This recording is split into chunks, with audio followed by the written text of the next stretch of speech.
À peine arrivé, déjà contesté, Boris Johnson face à l'affront d'une partie de son camp. L'ancien maire de Londres devrait être désigné aujourd'hui par les conservateurs pour succéder à Theresa May. Résultat attendu à 12h45, mais déjà certains refusent de travailler à ses côtés.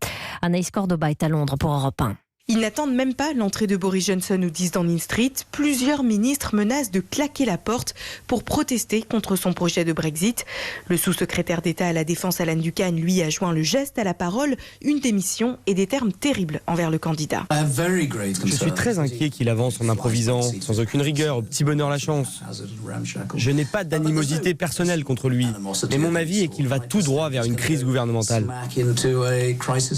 C'est carrément une forme de résistance qu'organisent les nombreux élus conservateurs opposés à cette sortie sans accord de l'Union européenne que Boris Johnson promet si Bruxelles refuse de renégocier le Brexit. Pour contrer leur fronde, le candidat envisage d'envoyer les députés en congé plus tôt que prévu dès octobre. Une manœuvre qui fait enrager jusque dans son propre camp David Gauke, ministre de la Justice. Si le Parlement était suspendu en octobre, à un moment crucial de son histoire, qu'il ne soit pas en mesure de siéger et d'exprimer son opinion et sa volonté, ce serait scandaleux.